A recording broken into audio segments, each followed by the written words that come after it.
সুপ্রিয় দর্শক মন্ডলী, আমি বর্তমানে আছি উত্তরা ভিজিটের পিছনে সেই রাস্তায়।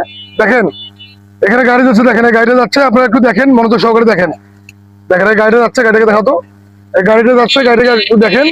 এই দেখেন দেখেন এই যে এখানে একটা গাড়ি গেলেই সমস্যা, একটা গাড়ি গেলেই সমস্যা।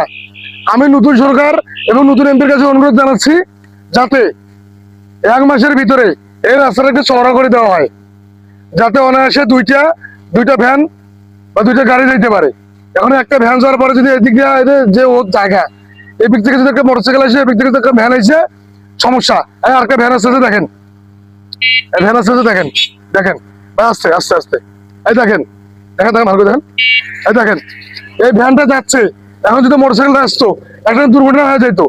এই জন্য আমি নতুন সরকার এবং নতুন এমপির কাছে অনুরোধ জানাচ্ছি, এই রাস্তাটা চওড়া করার ব্যবস্থা করে দেওয়া হোক। এই রাস্তাটা যখন চওড়া হবে, এটা রানিং রাস্তা, কিন্তু যদিও এই ভিজিটের পিছনে, তবু এটা রানিং রাস্তা।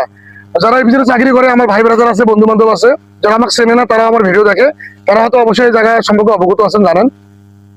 এইদিকে যদি একটা মোটরসাইকেল আসে আর এদিকে যদি একটা ভ্যান আসে, এখানে কাটাকাটি করা খুব মুশকিল। আপনারা তো মনে করতেছেন আমি মোটরসাইকেল এবং ভ্যানক সেটিং করে রাখছি, সেটিং না, এখানে অল টাইম লোক যাওয়া আসা করে, এটা সমস্যা। এখানে আমি নতুন সরকার এবং নতুন এমপির কাছে অনুরোধ জানাচ্ছি, এই জায়গাটা চওড়া করা হোক, যাতে এত পরিমাণে এখান জায়গা থেকে চওড়া করা হয়।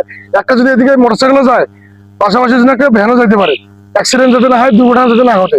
ঠিক আছে, তো সুস্থ থাকবেন, ভালো থাকবেন। আর এই ভিডিওটা কেমন হলো অবশ্যই কমেন্টে জানাবেন। ঠিক আছে, ধন্যবাদ সবাই।